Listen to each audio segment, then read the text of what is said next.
Boa tarde, sejam bem-vindos a essa aula experimental, uma aula teste, uma aula diferente da R2FT, porque é uma aula... Por que é uma aula diferente? Normalmente eu apresento aqui conteúdo especificamente para os alunos da formação da R2FT, que agora já estamos entrando agora já no terceiro módulo, que é complexo do ombro e coluna cervical. Ontem a gente teve uma aula sobre isso, e essa aula é uma aula diferente, porque é uma aula biográfica, vamos dizer assim, que relata a minha aventura, meus problemas que eu tive agora nesses primeiros 5 meses do ano, em função de uma doença que eu tive.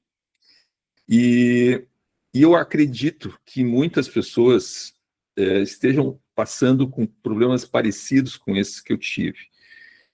E em função das dificuldades de diagnóstico com que eu passei, as dificuldades para fazer o diagnóstico e, consequentemente, né, iniciar o tratamento, é que eu resolvi fazer essa aula aqui. E também para o meu pessoal da minha formação, tanto os clínicos quanto os alunos da R2FT, serve para dar um reforço num tópico da nossa formação que normalmente eu não vou muito a fundo, que são as dores de origem inflamatória. Esse tópico, dores de origem inflamatórias, é um tópico assim que eu dou en passant, né? Só menciono ali, mas eu não entro a fundo nele, porque é uma coisa mais complexa, é uma coisa mais avançada, e que para o pessoal que está iniciando ali na formação, a gente já tem muita coisa para botar na cabeça da gurizada, do pessoal, então é melhor não falar essa questão de dor inflamatória. Mas eu resolvi fazer essa aula especificamente sobre esse tema hoje, então, em função disso aí. Beleza? Então, vamos lá. Vamos começar aqui.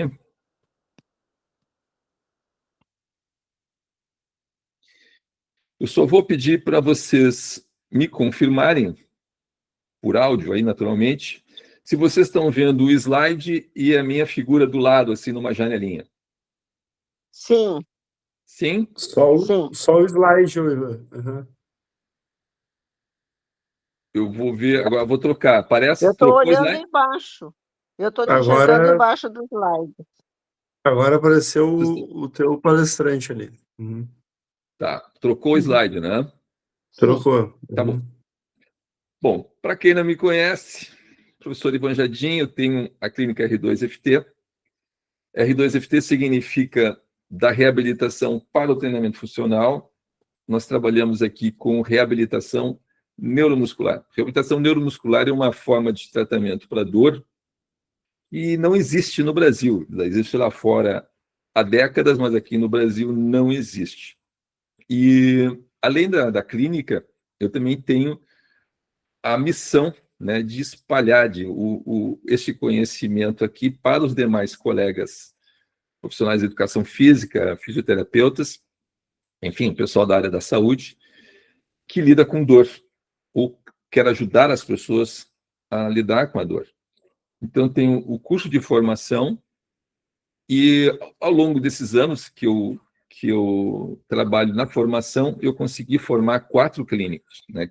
Um deles está aqui assistindo, que é o Luiz, é o 01. Depois eu formei o Jocelito, o Rafael Duarte Zarp, que atua lá em São Paulo, e o Marcos Camboim.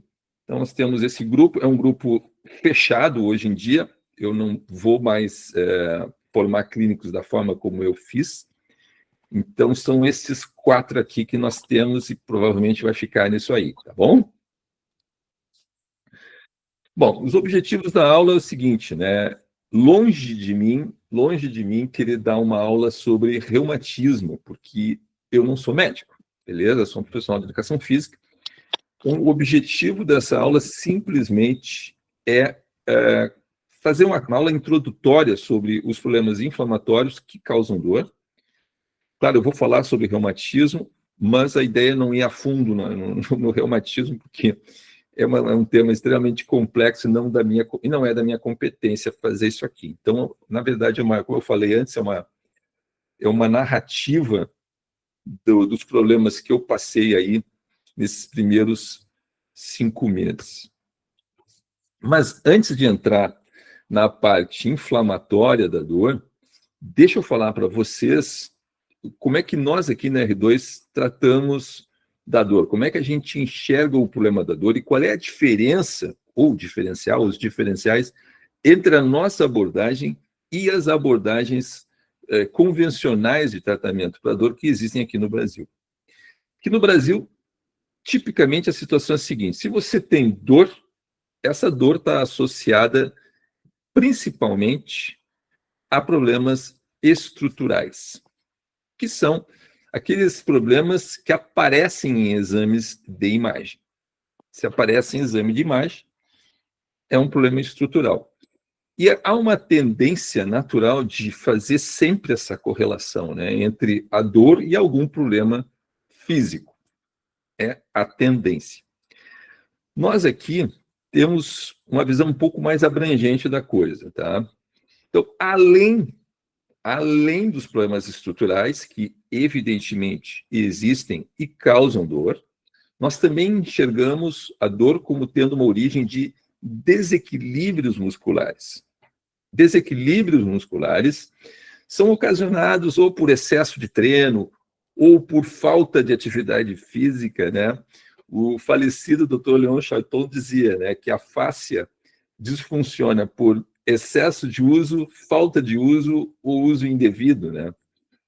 Então, desequilíbrio muscular é um problema relacionado a disfunções miofaciais, ou seja, músculos facilitados, músculos contraturados que estão inibindo outros músculos. Além disso, nós também entendemos que a dor pode estar relacionada a problemas de ordem emocional / estrutura de personalidade. Nessa janelinha aqui, a gente coloca os problemas como tipo estresse ou fibromialgia. Embora que aqui no Brasil a fibromialgia seja encarada como um problema reumatológico, pelo que eu saiba, posso estar enganado, mas eu nunca vi uma paciente fibromiálgica dando testes positivos para reumatismo.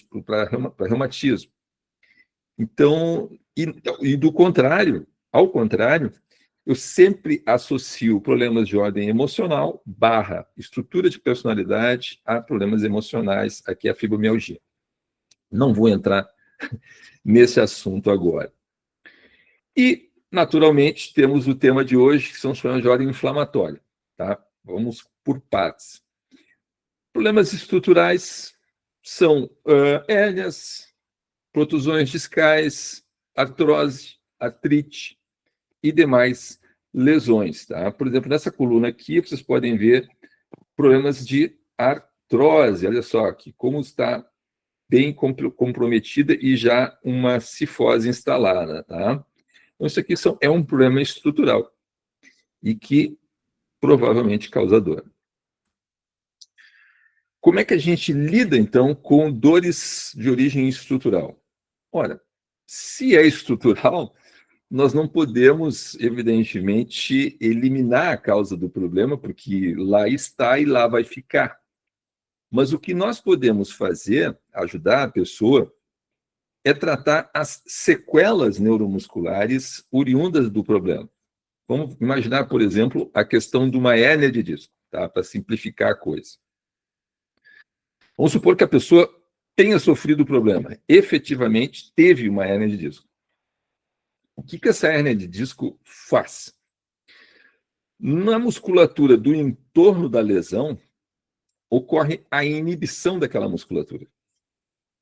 E, portanto, os segmentos vertebrais do entorno da lesão ficam instáveis. O sistema local de estabilização segmentar fica inibido pela dor.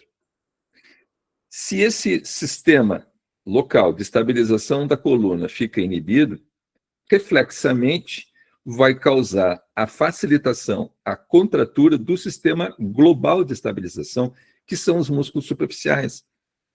Então, como é que a gente lida com isso, né? A gente vai fazer liberação facial do sistema global, que vai estar contraturado, e vamos ativar o sistema local, os multífidos, interespinhais, intertransversais e rotadores vertebrais. Então, isso vai dar um alívio bárbaro nos sintomas da pessoa. embora que, se a lesão estiver ativa, nós não podemos mexer. Nós só poderemos mexer depois que a lesão estiver cicatrizada, tipicamente 15, 20, 30 dias após a lesão. Isso é um detalhe importante, porque nós aqui na R2FT, nós não trabalhamos com lesões, nós não trabalhamos com tecido inflamado, nós trabalhamos com as sequelas das lesões, sequelas neuromusculares da lesão. Se a pessoa teve a hérnia, ela vai fazer fisioterapia clássica. E, aliás, cabe aqui um parênteses, né, nesse momento introdutório, né, para vocês, alguém que esteja com dor, quais são as alternativas de tratamento que existem aqui para quem está com dor, né? Vocês conhecem a fisioterapia clássica, a quiropraxia, e não conhecem a R2FT, mas a R2FT é uma alternativa que nós estamos introduzindo no Brasil para o tratamento de dor crônica. A questão é a seguinte, qual é o diferencial, né? A quiropraxia, ela se aplica às dores provenientes de subluxações vertebrais, né? E tipicamente é uma pessoa jovem, entenda-se, abaixo de 40 anos, cujo corpo recebeu uma energia abrupta, por exemplo, um tombo, uma queda, um acidente de carro. E algum corpo vertebral pode ter sofrido uma subluxação, sai um pouquinho do lugar, e ao sair um pouquinho do lugar, pode comprimir uma raiz nervosa, seja motora, seja sensorial. E aí, o quiroprata vai fazer a avaliação e vai fazer o ajuste. Beleza. Porém, fazer isso numa coluna anquilosada, tal como esta aqui, e eu vou fazer uma confissão para vocês, essa aqui é a minha coluna, essa aí sou eu, tá? E eu jamais vou deixar alguém fazer uma manobra quiroprática em mim. Por quê? Porque a minha coluna é toda anquilosada, toda ela já meio soldada ou soldada, pela doença que eu tenho. Então, não funciona a quiropraxia numa pessoa mais velha por causa disso, não tem mais espaço de manobra, tá? Então, quiropraxia funciona bem para esse tipo de problema. Já a fisioterapia clássica, o protocolo da fisioterapia clássica é feita para tratar lesão, dor e inflamação aguda proveniente de uma lesão. Então, se você quebrou alguma coisa, se você fez uma cirurgia, você não vai vir aqui fazer reabilitação neuromuscular. Você vai fazer fisioterapia clássica, que é o correto. Agora, aquela dor proveniente de desequilíbrio muscular, que é exatamente essa situação retratada aqui neste slide, né, onde a pessoa, e eu botei esse exemplo aqui porque é clássico, né, a pessoa passa muito tempo com os ombros encolhidos, né, você fica com o elevador escapular, o trapézio facilitados, inibindo os dorsais. Então, é um desequilíbrio muscular que nós tratamos com uma garantia de 100% de assertividade. Nós garantimos que a gente resolve 100% desses casos.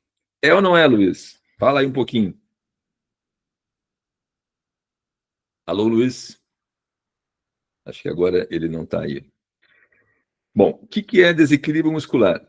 São músculos com alta carga neural, no caso aqui dessa imagem, né, o trapézio, o elevador escapular, que inibem outros músculos, como, por exemplo, eu acabei de citar o grande dorsal, que é o principal antagonista desses caras aí. Também serve, o método R2FT também serve para corrigir problemas de posturas disfuncionais, tá? Como é o caso dessa moça aí. Problemas posturais, tais como anteriorização cervical, ombros rotados internamente, ombros anteriorizados, a gente resolve com reabilitação neuromuscular. Por exemplo, essa situação que está exemplificada aqui, ela vem do Vladimir Janda. Isso aqui chama-se síndrome cruzada superior. Tem a síndrome cruzada inferior, que trata naturalmente dos problemas posturais do quadril. Isso aqui é um modelo neuromuscular do Vladimir Janda, que é o nosso mentor lá na década de 40. Então, como é que a gente resolve uma situação como essa aqui? Essa situação é criada pelo sistema nervoso central, que comanda os músculos de forma equivocada. Então, cria uma tensão maior aqui, ó, nos músculos anteriores, ó, como o peitoral maior, peitoral menor, assim como a musculatura suboccipital, o trapézio e o elevador escapular, que vão estar facilitados, ó, contraturados. E essa situação aqui, ó, de facilitação acaba inibindo reflexamente quem? Os flexores capitais profundos, aqui, assim como o romboide, o trapézio inferior e o serrátil. Então, a gente vai resolver isso aqui da seguinte maneira. Primeiro, fazendo a liberação miofascial de todos os músculos que estão contraturados, todos eles. E depois fazendo a ativação neuromuscular dos músculos que estão inibidos. E nós fazemos este processo de liberação miofascial e das ativações, assim como a avaliação, utilizando estes modelos aqui do Thomas Mears, que é a anatomia funcional. Esse é o grande diferencial da R2FT, porque a anatomia funcional ela não é ensinada aqui no Brasil em lugar nenhum, a não ser aqui.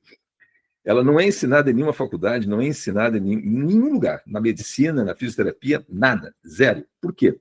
Porque para você reconhecer a função e a utilidade de anatomia funcional, você tem que reconhecer que a origem das dores crônicas podem estar relacionadas a disfunções miofaciais, coisa que aqui não é conhecido ou reconhecido. Então, o que é anatomia funcional? Para resumir assim bem simplificadamente, a anatomia funcional diz respeito à transmissão de força e tensão à distância. Então, uma dor, por exemplo, cervical, deixa eu voltar aqui, ó. Por exemplo, uma situação como essa aqui, a paciente está com uma dor cervical, né?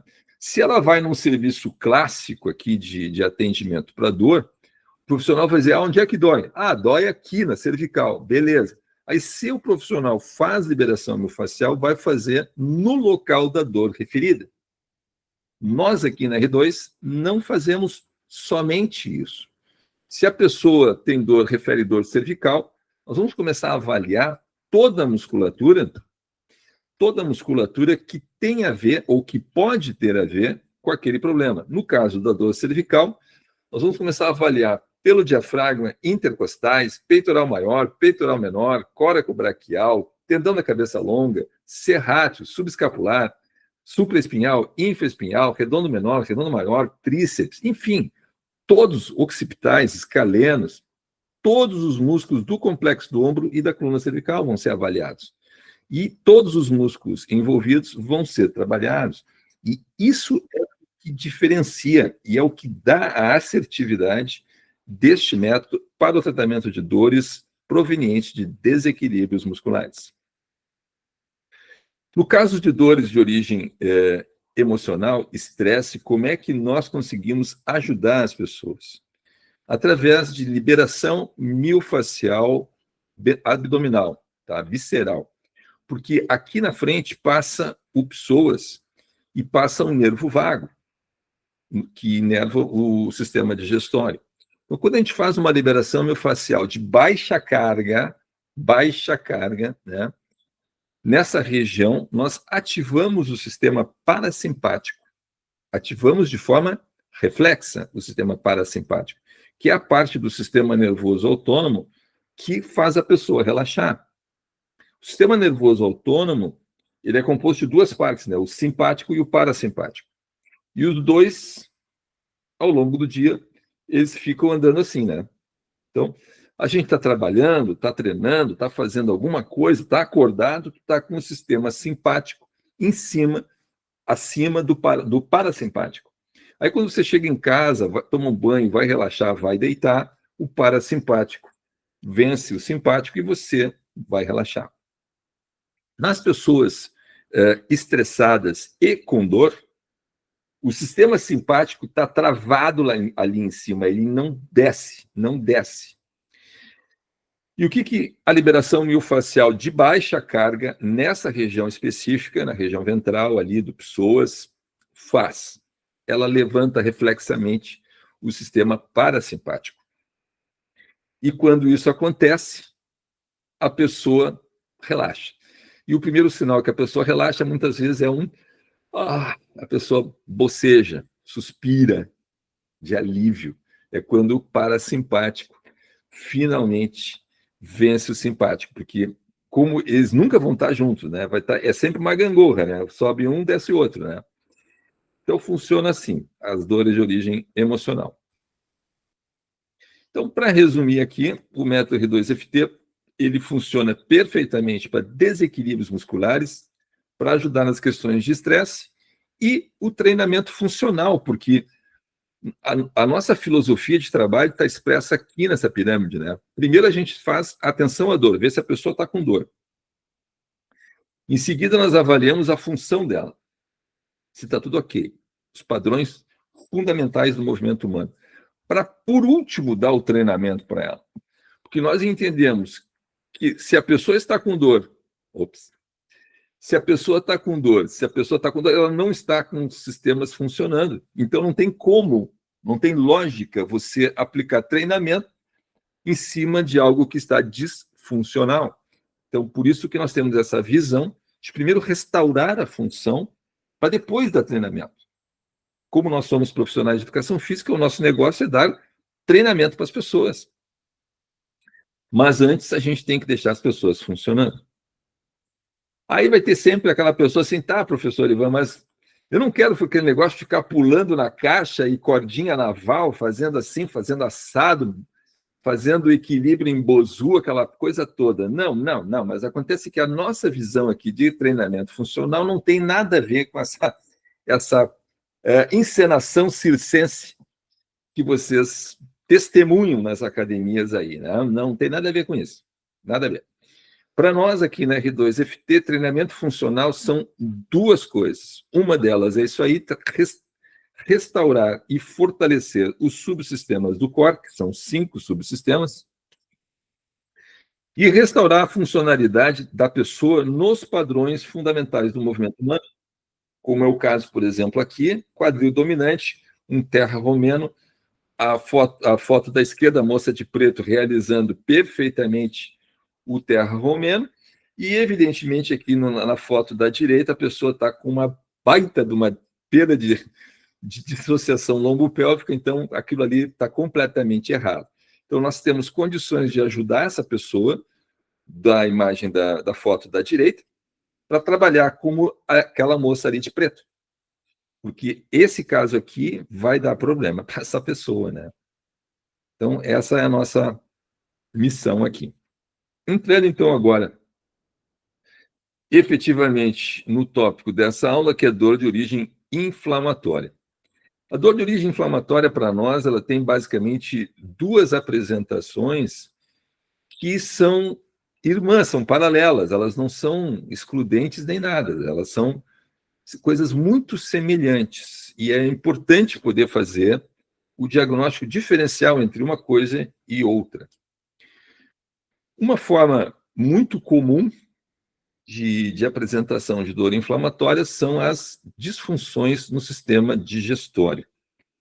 São condições que a pessoa apresenta de sensibilidade a certos alimentos, a alergias a certos alimentos, que causam o quê? Permeabilidade do lúmen, e esse é o grande problema dos problemas digestórios, que tem muitas funções do sistema imunológico que nascem no intestino. E, além disso, quando a pessoa tem algum problema de permeabilidade do intestino, do lúmen, essa permeabilidade do lúmen ativa o sistema imunológico, causando uma resposta imune na pessoa. E quando o sistema imune está levantado, causa dor. Outro problema com relação ao sistema digestório são as disbioses intestinais, né? Que é um desequilíbrio entre as bactérias boas e as bactérias ruins que a gente tem no intestino. Também causa a permeabilidade intestinal, só que essa situação aqui, ela causa um declínio muito grande na função digestiva, né? Então a pessoa passa também a absorver muito mal os alimentos. Também causa a permeabilidade intestinal, que também levanta o sistema imunológico, né?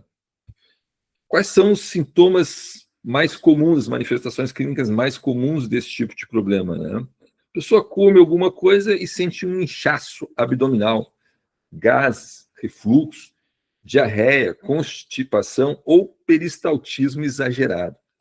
Peristaltismo exagerado a gente percebe aqui na maca, né? Quando a gente vai fazer o exame na pessoa, ali na região do ventre, a gente percebe barulhos e movimentos excessivos. Isso aí já é um sinal de alerta.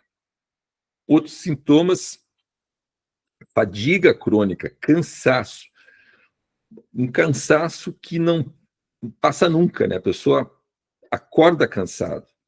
Aí vai fazer os exames de sangue, está com a tireoide ok, aparentemente não tem nada ali errado, não tem nenhum marcador inflamatório ativo, nada assim, mas tem dores musculares, tem fadiga, cefaleia, dor de cabeça, alterações no humor. Então, são coisas que a gente tem que prestar atenção, que pode indicar que esses sintomas estão relacionados a uma disfunção no aparelho digestório. A questão é a seguinte, né? Quem é que trata isso, né? São poucos os profissionais que se dedicaram a estudar essa questão das disbioses intestinais. Poucos, tá? E achar esses profissionais, às vezes, não é fácil. Mas tem que ser feito com esse tipo de médico que estudou isso, tá? Claro que vai ser feita uma anamnese, testes específicos, né?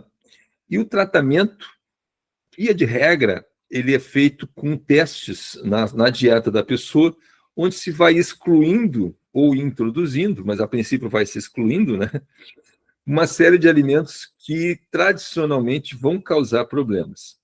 Depois disso, claro que eu estou fazendo isso aqui é uma mega simplificação, né? O processo é bem mais complexo que isso, né? Muitas vezes tem que usar antibióticos, às vezes tem que fazer coisas mais complicadas, né?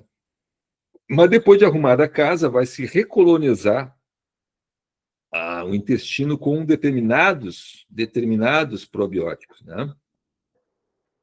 E como é que nós aqui lidamos com esse tipo de problema, tá?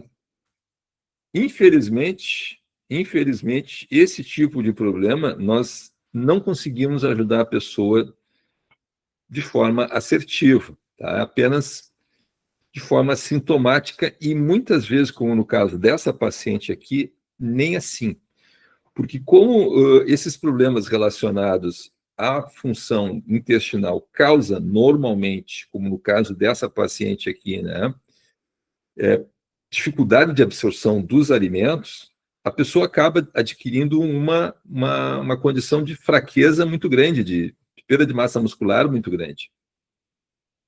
E a pessoa tem dor, não porque tem músculos contraturados. Vai examinar essa paciente aqui, ela não tem músculo, né? Para começo de conversa, né? Então, ela é uma pessoa que tem dor porque está extremamente fraca e inibida. Tem as duas coisas. Essa paciente apresentava as duas coisas: fraqueza pela miastenia, pela perda de massa muscular, né? Pela sarcopenia, e inibido. Além de fraco, inibido. Então, a gente consegue auxiliar essa pessoa na parte de ativação, né, de fortalecimento. A gente não vai botar essa pessoa a fazer exercício com carga, mas sim com borracha, tá? Eu nesse momento, eu não consigo enxergar vocês, eu estou apenas vendo o slide, então, se alguém que tiver perguntas, no final da apresentação, vai abrir um espaço ali para vocês perguntarem, tá bom? Qual é a integração das disbioses, né, dos problemas digestórios, com o reumatismo? Assim como o reumatismo, as disbioses causam inflamação sistêmica, só que num grau bem menor. Um grau bem menor. E a diferença básica entre o reumatismo e uma disbiose, ou um problema de ordem intestinal, é a apresentação do paciente, né? Porque no caso de uma dor, de dores provenientes de problemas no sistema digestório, o que a gente vai presenciar é um quadro como esse aqui, né? Tipicamente. Bom, gente, o que é reumatismo, né? Reumatismo é um termo guarda-chuva, porque ele abrange 226 doenças diferentes. É uma especialidade médica de altíssima complexidade. A formação médica para trabalhar nisso aqui é uma paulada de longa, difícil mesmo, né? Então, o reumatologista é um super clínico, né? Super clínico geral. E a doença que eu a doença que eu tenho é um reumatismo. É uma doença inflamatória que afeta a coluna. O nome dela é espondiloartrite axial soronegativa. É um reumatismo, uma doença inflamatória que afeta o esqueleto axial, não só a coluna, mas aqui na frente também. E eu tive muita dificuldade em fazer o diagnóstico dessa doença, porque eu comecei a ter os sintomas no começo de janeiro, e como na minha juventude eu fiz muitos excessos na musculação, a minha coluna, como vocês viram ali no slide anterior, a minha coluna já é toda ela comprometida mecanicamente. Então, eu já sabia disso aí, né, que a coluna era mecanicamente comprometida. E a partir de janeiro eu comecei a ter sintomas na coluna cervical e que foram se agravando. Como eu achava que o problema era mecânico, eu fui num ortopedista jovem. E esse ortopedista olhou os exames e disse assim, não, teu caso não é cirúrgico. Ponto. Ponto. Teu caso não é cirúrgico. E me deu corticoide. Eu melhorei, só que eu não posso ficar tomando corticoide muito tempo, né? Parei de tomar o corticoide, a dor voltou, as dores voltaram. Voltei para o médico, aí ele me deu um outro anti-inflamatório não esteroide, que eu não me dei certo, a resposta clínica foi pífia, e tive outros problemas. E aí eu voltei para ele e perguntei, o que eu faço? E eu estou esperando até hoje a resposta. Aí eu fiquei sem suporte nenhum, e aí o que aconteceu? As coisas pioraram muito. Chegando em final de abril, agora há pouco, final de abril, me aconteceu o seguinte, eu estava com o joelho esquerdo inchado, mas inchado.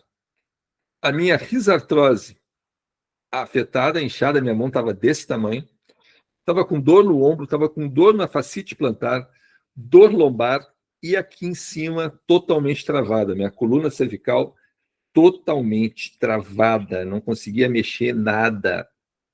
E além disso, como afeta o esqueleto axial, eu estava com dificuldade até para respirar. Foi então que eu me dei conta que a coisa era sistêmica. E aí eu acionei o Dr. Carlos Alberto von Millen, lá nos Estados Unidos. Eu tenho uma relação com o Dr. von Millen desde 2007, quando eu trabalhei para ele e com ele. E aí eu relatei o que eu estava sentindo e ele me disse assim, tu tá sem médico ainda? Eu digo, sim, doutor, estou sem médico. Ele disse, mas vai ali no Dr. Mauro Kaiserman, meu vizinho aqui na Carlos Gomes. Dr. Mauro Kaiserman e o von Millen, eles eram sócios quando o von Millen tinha clínica aqui, né? Então, eu fui ali no Kaiserman e o Mauro Kaiserman pediu para eu consultar um outro ortopedista para ajudar a fazer o diagnóstico diferencial, que é o Dr. Erasmo Zardo, lá na PUC, que é ortopedista, um cara especializado em operar a coluna. Mas olhem a diferença. O Dr. Erasmo Zardo é um médico de 70 anos. Aquele outro ortopedista era um ortopedista de 42, 43 anos. E o doutor Erasmo Zardo, depois de fazer um minucioso exame clínico físico em mim, foi olhar os exames de sangue, olhou os exames de imagem e disse, o teu caso não é cirúrgico, o teu caso não é ortopédico, é reumatológico. Se aquele médico lá atrás, em fevereiro, tivesse me dito isso, teria me poupado 2 meses de sofrimento, né? Então, essa foi a grande dificuldade que eu enfrentei para fazer o diagnóstico do meu problema. E agora um detalhe importante, né? Aqui, ó, a maioria dos problemas reumatológicos, e no final dessa apresentação eu vou mostrar um estudo de caso, uma paciente que eu estou atendendo agora, que tem 35 anos, e que provavelmente já tem reumatismo, tá? A maioria tem início entre 35 e 40 anos, nessa faixa aqui, sendo que há reumatismo infantil, né? E eu tenho 63. E o Dr. Kaiserman falou que o Dr. Kaiserman tem 82 anos. Ele clinica há 50. E ele disse assim para mim: Ivan, tu vai ser o primeiro paciente em 50 anos que eu vou acompanhar cuja doença iniciou depois de 60 anos. Porque normalmente começa ali 45, 50. Já vamos ver o que pode ter gerado isso, né? Bom, os tipos de reumatismo que tem são os inflamatórios, artrite reumatoide, a espondiloartrite, que é a que eu tenho, degenerativos, a artrose e a espondilite anquilosante, que é o que eu também tenho, porque a espondilite anquilosante é a evolução da espondiloartrite. Se a espondiloartrite não for tratada, eu acabo evoluindo para uma anquilosante. Na verdade, a minha coluna ela já tem a conformação anquilosada pelos danos mecânicos que eu mesmo me produzi, né? Existem ainda os reumatismos metabólicos, que é a gota, cujo diagnóstico é feito por cristais, né, pela presença de cristais no líquido sinovial. Existe também o lúpus, são autoimunes sistêmicos, e quem trata isso aqui, naturalmente, como eu já falei, é o reumatologista. Artrite e artrose, né? Qual é a diferença, né? Artrite quer dizer uma inflamação e artrose é o desgaste da cartilagem. A genética tem um fator preponderante na gênese dessa doença, como a gente vai ver a seguir, tá? Mas o estilo de vida também influi no sentido de alimentação e exercício. Então, as pessoas podem predispor mais, não, podem precipitar ou postergar o aparecimento da doença de acordo com o seu estilo de vida também, né? Mas a genética, o que é, né? É a predisposição herdada, né? No meu caso, eu fiz o teste genético e assim como a minha irmã, que está assistindo agora essa apresentação, e provavelmente a nossa mãe também, nós somos HLA-B27 positivos. Nós temos o gene presente ali para espondilite anquilosante, para espondiloartrite. Mas é importante também determinar isso, né? Que você ter a predisposição genética não quer dizer que vá ter a doença. Porque a autoimunidade é o mau funcionamento, é a resposta imune, é a agressão do teu sistema imunológico aos teus tecidos. E a autoimunidade ela pode acontecer mesmo sem a predisposição genética, muito embora que as duas coisas, normalmente, elas coexistam. E no reumatismo, a autoimunidade é a base, né, da artrite reumatoide, do lúpus, da esclerodermia, né? Então, a genética predispõe, mas não determina, tá? E a autoimunidade tem a ver com o mecanismo de lesão, tá?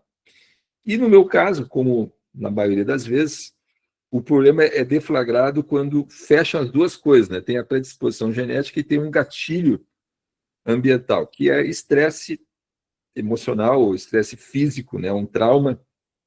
No meu caso, foi um trauma, né? Que foi um exercício que eu fiz, que desencadeou o problema agora em janeiro. Os fatores epigenéticos são aqueles fatores que a gente consegue controlar, né, com relação à doença. Alimentação e exercício. E o exercício, o movimento, ele tem um papel fundamental no manejo dessa doença. Só que é o seguinte, né? Quando a doença está ativa, sem o tratamento, sem o controle, é muito difícil fazer qualquer coisa. É muito difícil, porque os sintomas são muito, muito intensos, muito importantes. Então, eu fiquei praticamente 3 meses sem fazer atividade física, simplesmente porque eu não tinha conforto suficiente para isso, tá? Mas uma vez que a doença esteja controlada, tá, é fundamental mexer-se, nem que seja uma simples caminhada, tá? Exercícios leves como natação, hidroterapia, o próprio Tai Chi Chuan, excelente o Tai Chi Chuan para isso aqui, tá? Ou até mesmo o nosso próprio treinamento funcional aqui, que é subsistemas do core, padrões fundamentais do movimento, que trabalha mobilidade e ativações simultaneamente, tá? Então, o movimento é necessário, porém, só é possível quando a doença está controlada, senão não tem condições. E aqui a gente na alimentação, né, que talvez é uma hipótese minha, isso só uma opinião minha, né? Mas eu acho que a doença, no meu caso, demorou tanto tempo para aparecer, porque eu sempre tive um cuidado na minha alimentação para que fosse anti-inflamatória, né? Então, evitar alimentos ultraprocessados, açúcar, né, que é extremamente inflamatório, né? Margarina, né, que é gordura trans. O glúten se discute, né, em alguns casos, sim, mas não é determinante. Mas açúcar, produto refinado, doce com absoluta certeza, né? Então, o que a gente tem que priorizar, né? Uma alimentação baseada ali na Mediterrânea, né? Que é azeite de oliva, vegetais, proteínas como peixe, né? E frutas, principalmente as frutas vermelhas que tem bastante polifenóis, né? Bastante antioxidantes, né? Eu venho usando bastante suplementação já há bastante tempo, mas só que agora eu dei uma carregada na coisa, né? Dei uma carregada na coisa. Mas deixa eu falar um pouquinho a respeito dos sintomas dessa doença em particular, tá? Que é muito difícil de descrever, de passar para vocês o que é o sofrimento causado por essa doença. Que quando a gente fala de dor, principalmente uma pessoa mais jovem, né? Ela vai se lembrar assim, aquela vez que ela deu uma topada no dedo, bateu a cabeça, martelou o dedo, né? Uma dor forte, pontual, assim, e que desaparece, né? Já esse tipo de problema do reumatismo não é assim, gente. Não é assim. É uma dor poliarticular, ou seja, são várias articulações, como no meu caso aqui, a coluna, o quadril, o ombro, os dedos, né? Ou oligoarticular. Oligoarticular significa todas as articulações.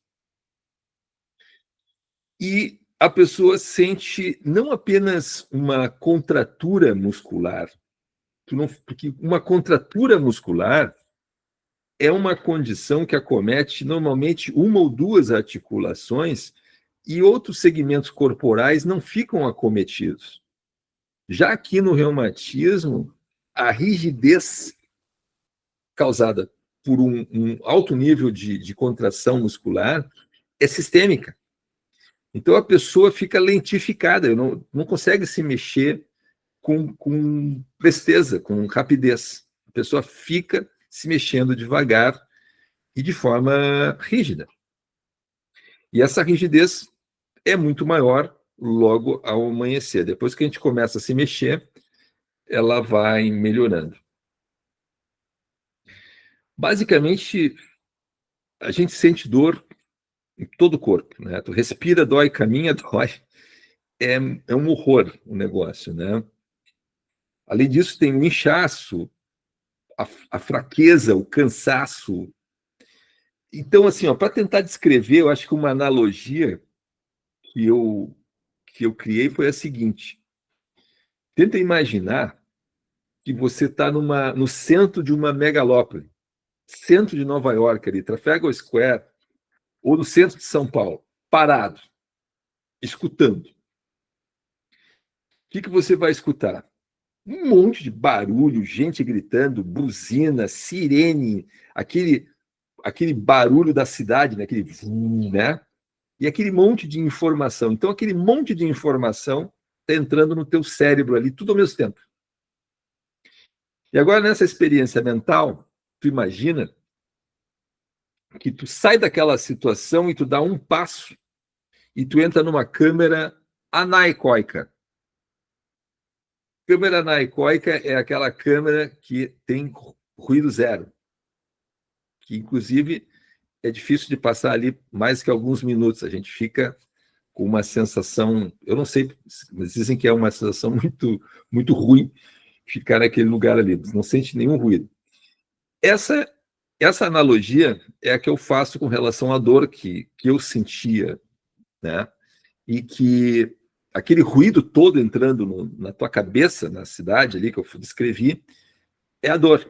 Então, o teu sistema nervoso central passa a ser estimulado 24 horas, o tempo inteiro. Tu vai te deitar, tu sente dor, tu caminha, tu sente dor, respira, tu está o tempo inteiro percebendo dor. E, evidentemente, que isso gera um estresse fantástico, né? Porque passa o tempo inteiro com dor, né? Então, o desequilíbrio muscular, a dor por desequilíbrio muscular é diferente desse tipo de dor do reumatismo, porque acomete áreas anatômicas bem menores, né? A pessoa não fica com uma rigidez sistêmica. Além do que, se você fizer os exames para reumatismo nessa pessoa, ela não vai apresentar marcador inflamatório nenhum, né? E, naturalmente, sendo desequilíbrio muscular, nós conseguimos resolver com o método R2-FT. Já aqui não, né? Aqui o método R2-FT não vai funcionar mesmo, né? Porque existe uma doença inflamatória de base. Não adianta tratar esse tipo de rigidez aqui com liberação facial. Dá um alívio momentâneo, mas não resolve em hipótese alguma, né? Não resolve, né? Então, a dor reumática é uma dor em múltiplos locais, aparentemente desconexos, várias articulações, há marcadores inflamatórios, quando você faz, já vamos ver quais são, pouca ou nenhuma resposta a nenhum tipo de intervenção neuromuscular ou fisioterapêutica. E ela também não se resolve com medicamentos comum, tipo anti-inflamatórios, seja corticoides ou não corticoides. As doenças reumáticas mais comuns são essas aqui: a artrite, a espondilite anquilosante, a minha ali, que é a espondiloartrite axial, o lúpus eritematoso sistêmico, gota e a própria artrose. Como é que se faz o diagnóstico? Anamnese e exame físico e os exames laboratoriais, como o fator reumatoide, FAM, anti-CCP e o exame genético HLA-B27. Além disso, exames de imagem, como raio-x e ressonância magnética nuclear, que no meu caso da espondiloartrite, o exame de imagem por ressonância magnética da região sacroiliaca é diagnóstico diferencial. Se tem o HLA-B27 e a imagem da sacroiliaca apresenta inflamação, é a minha doença. Os marcadores inflamatórios são esses aqui, né? Proteína C reativa, o próprio marcador genético, a velocidade de hemossedimentação e alguns parâmetros ali do hemograma. Existem alguns sinais sugestivos. Não quer dizer que se você tem isso aqui, tem reumatismo, tá? Por favor, não vamos se assustar. Novamente, reforço, eu não sou médico, mas são sinais sugestivos que merecem uma avaliação reumatológica, né? Eu recomendaria você visitar um reumatologista caso tenha tido uma uveíte ou uma vasculite, que é inflamação dos vasos ou inflamação da córnea ali, tá? Recomendo uma visita ao reumatologista. Tem vários graus de acometimento, várias formas, não vou entrar nisso aqui, tá? A doença que eu tenho, que é a espondilite anquilosante, que é a evolução da espondiloartrite, é uma doença inflamatória, então, crônica, que acomete o esqueleto axial, como eu tinha falado, né? Coluna, sacro e ilho. O marcador HLA-B27 tem que estar presente. A faixa etária de início, dos 10 até os 30 anos. Normalmente, os sintomas são assimétricos, como no meu caso, tá? Pega mais um lado esquerdo do que o direito, e o curso é longo e progressivo. E é isso que pode levar algumas vezes a uma má interpretação do sintoma, né? Isso é coisa da velhice, né? E assim a pessoa vai levando. No caso da espondilite anquilosante, o estágio final da doença é essa aqui, ó, né? A coluna fica deformada, né? E observe que esse indivíduo aqui absolutamente não é um indivíduo idoso. Mas vocês já viram, né? A gente vê seguido na rua pessoas idosas com essa configuração aqui. É espondilite anquilosante, que não foi diagnosticada precocemente, não foi tratada, tá? Bom, falando em tratamento, quais são os tratamentos, né? O tratamento de eleição, assim, de início de tratamento, são os anti-inflamatórios, corticoide e depois anti-inflamatórios não esteroides, os AINS, anti-inflamatórios não esteroides. Mas existem também depois a linha a seguir, né, que são os imunossupressores biológicos. Eu já vou falar sobre ele. Mas também tem, né, uma classe de anti-inflamatórios fitoterápicos que eu estou usando agora, na esperança que isso vá poder ajudar, tá? Nessa semana agora que vem, eu vou repetir as provas inflamatórias para ver como é que eu estou indo. O método R2FT, depois que a doença está controlada, está em tratamento, ajuda muito, porque aí a gente faz os ajustes, né, de ativação conforme necessário. Outra coisa fundamental é o apoio psicológico ou psiquiátrico através de antidepressivos, porque vocês podem imaginar, né, o quadro de sofrimento que a pessoa tem é a soma daquela quantidade de dor permanente que está recebendo, né, o tempo inteiro, e o efeito emocional que isso causa a longo prazo, porque é doença crônica, né, é dor crônica. Então, o uso de antidepressivo ajuda muito. Eu estou fazendo uso e está me ajudando bastante. Bom, eu estou conseguindo falar com vocês e está dando essa aula, estou me mexendo aqui, estou bem, graças ao doutor Kaiserman, que me conseguiu 2 caixas, estão ali as 2 caixas, do Adalimumab, cujo nome comercial é Humira. Quando todos os exames foram feitos, né, e ele tinha certeza do meu diagnóstico e que eu poderia fazer o uso dessa medicação, ele prontamente me conseguiu dessas 2 caixas. Eu fiz uma caixa, eu apliquei as 2 injeções, ali vem 2 injeções, eu apliquei as 2 injeções. Agora, nessa próxima quarta-feira, dia 18, né? 15, 16, dia 18, vai fazer 3 semanas que eu fiz a primeira aplicação. 40 miligramas, as 2 injeções. Eu fiz na quarta-feira, 2 dias depois, os sintomas tinham entrado a 0. Eu estava restaurado como a dezembro de 2024. Então, naquela analogia que eu fiz do barulho, né, da megalópole ali, quando eu estava em crise, eu estava recebendo aquele monte de informação sensorial ali de dor, tomei o remédio, 3 dias depois é como entrar na câmera anecoica. cessou toda a dor. É um milagre o remédio, tá? Um milagre.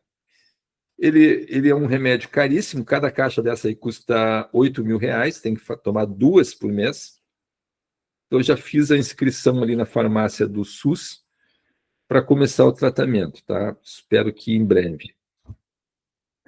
O que é esse remédio? Tá? O adalimumab é um anticorpo monoclonal, totalmente humano, ou seja, ele não é produzido em escala industrial, assim, entendeu? A base do material é material humano. E ele atua bloqueando o fator de necrose tumoral TNF-alfa, fator de necrose tumoral alfa, que é o fator que inicia, o fator que desencadeia lá na frente toda a cascata inflamatória. Por isso que ele tem esse efeito sistêmico. O TNF é uma citocina pró-inflamatória central. Ela atua em artrite, espondiloartrite, lúpus e entre outras tantas doenças. E o mecanismo de ação é esse aqui, né? O adalimumab está aqui, o remédio é esse aqui, ó, aqui está o remédio, e aqui está o TNF. Ó. Então, o adalimumab, né, o Humira, se liga ao TNF, impedindo a entrada do TNF nas células. E aí neutraliza. Então, ele bloqueia a inflamação e reduz a dor, assim, ó, a zero. Eu estou sem dor nesse momento. Nesse momento e nas 3 semanas, as 2 semanas que se passaram agora, tá? A rigidez também sumiu e melhorando muito a qualidade de vida das pessoas. Aqui estão as doenças que podem ser utilizadas com essa medicação. Os riscos é porque, como essa medicação é uma imunodepressora, ela pode exacerbar outras doenças que a pessoa possa ter latente, como, por exemplo, a tuberculose, hepatite ou HIV, né? Então, a gente tem que fazer esses testes todos para ver se tu não tem isso aí para poder usar o Humira, beleza? E aqui eu apresento um estudo de caso recente, uma moça de 35 anos, mas claro que eu não vou mostrar ela aqui para vocês, mas ela tem uma aparência de 25, uma menina, que me apareceu aqui com dor cervical. Só que além da dor cervical, ela tinha um outro sintoma associado, que é perda de força no braço.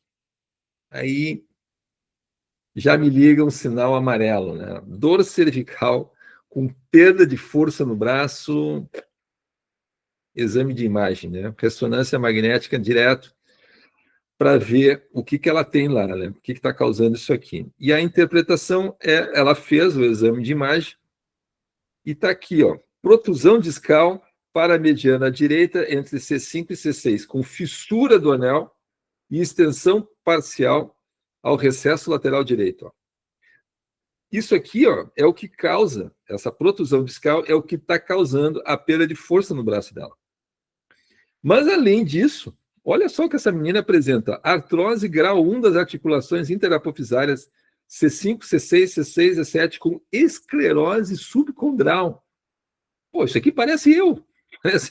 Parece a minha ressonância magnética. A minha ressonância magnética está bem pior que essa, mas parece a minha. Então, essa quantidade de dano que essa menina apresenta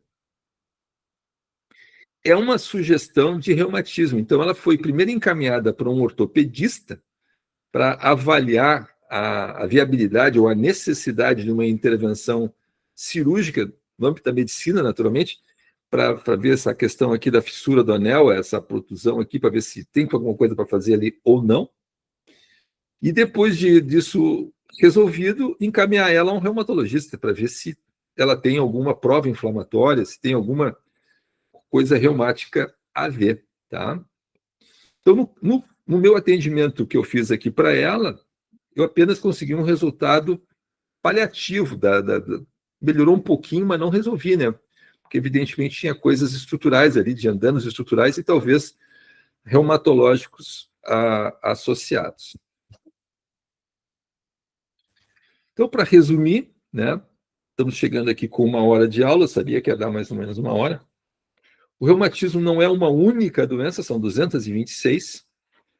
O diagnóstico precoce é essencial para o prognóstico e evolução e a qualidade de vida da pessoa. Quanto mais cedo se fizer esse diagnóstico e se iniciar os tratamentos o mais cedo possível, menores serão as consequências futuras dessa doença, tá? Exercício, medicação e, naturalmente, os outros fatores como alimentação são fundamentais.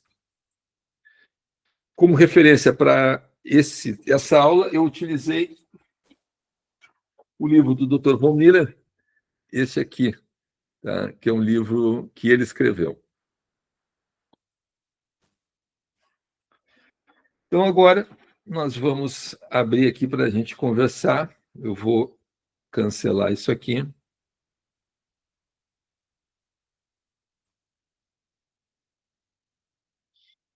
E agora vocês podem ligar os microfones aí e conversarem, falarem. Vamos começar pela doutora Bárbara.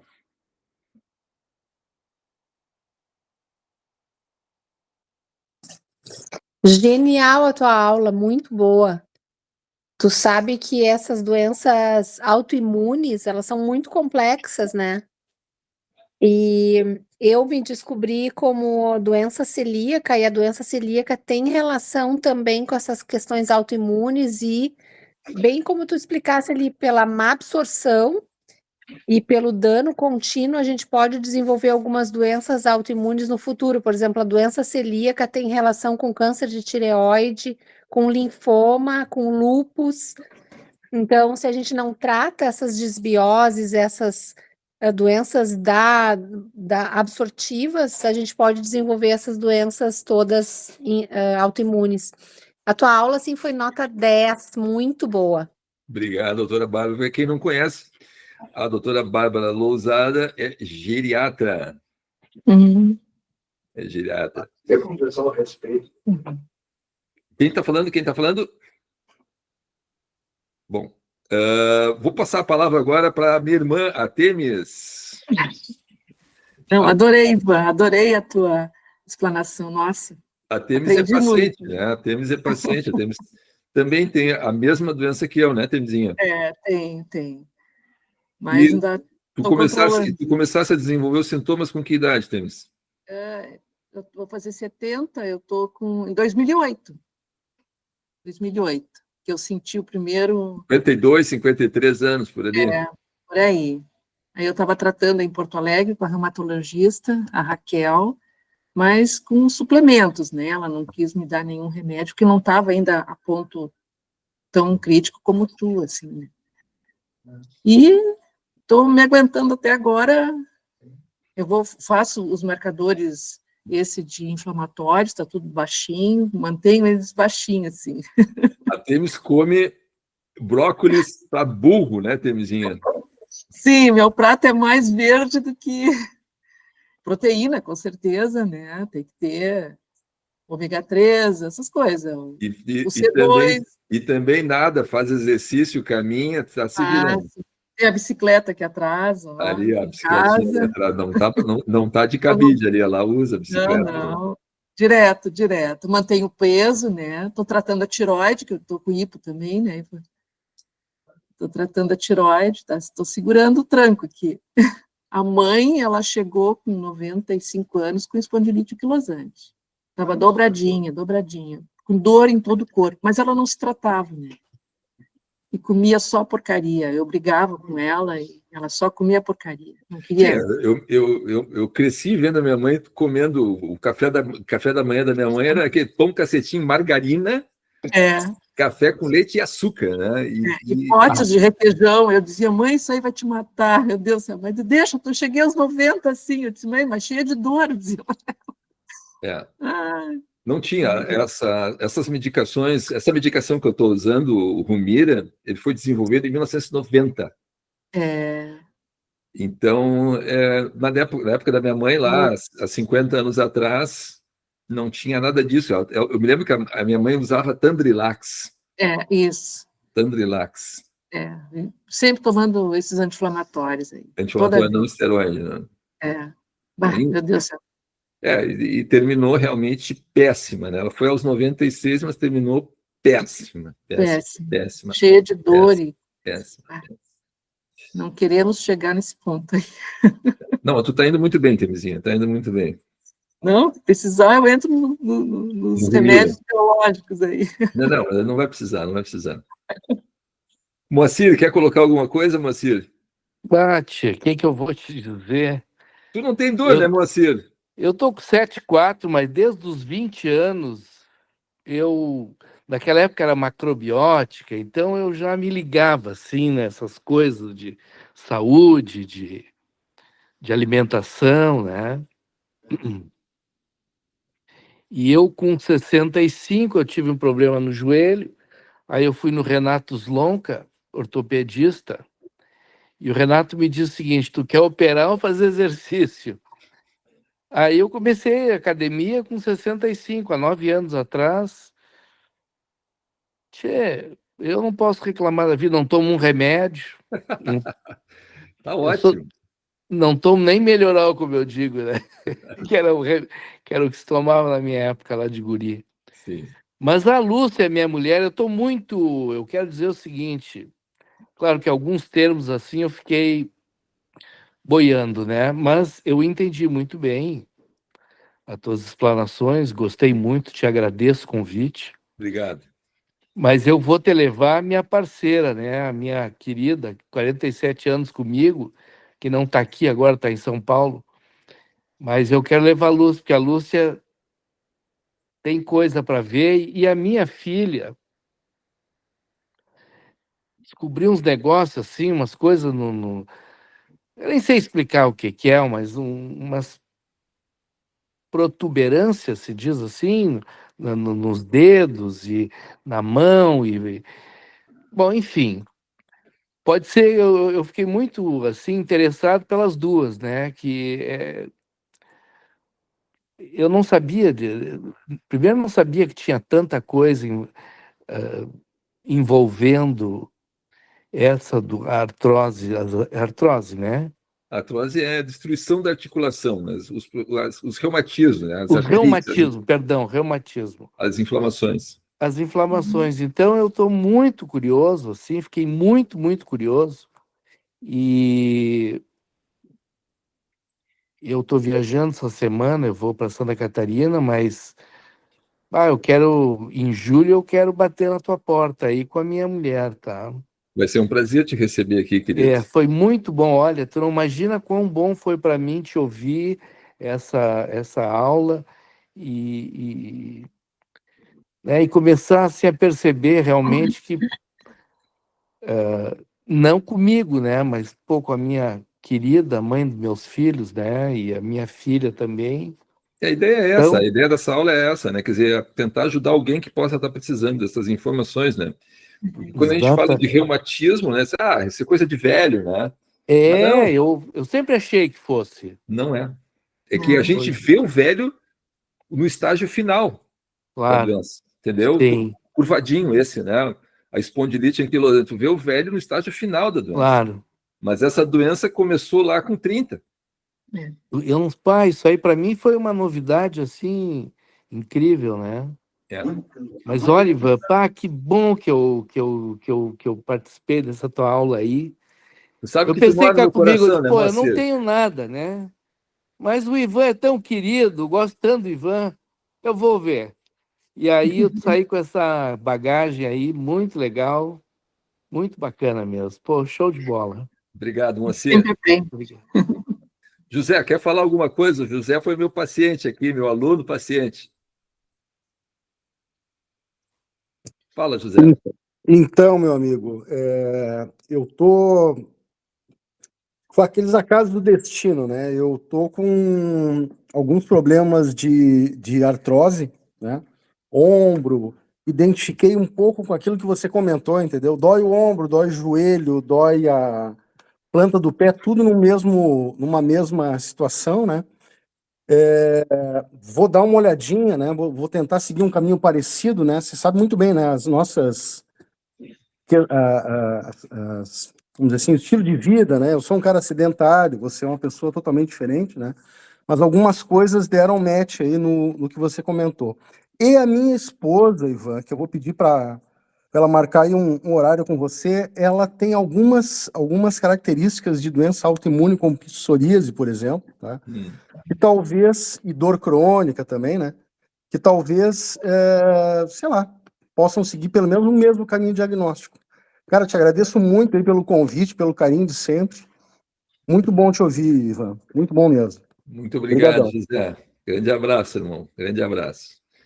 Pessoal, 19h15. O recado que eu tinha para dar era esse.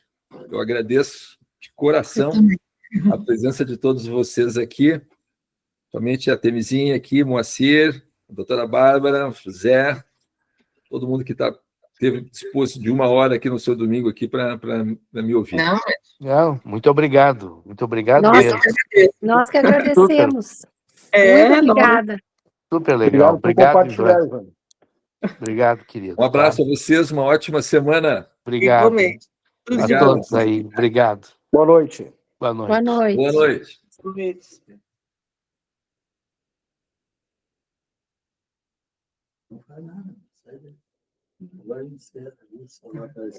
Aqui? Fecha aqui. Deixa assim, deixa. Ivan Jardim saiu da reunião. Agora, por exemplo,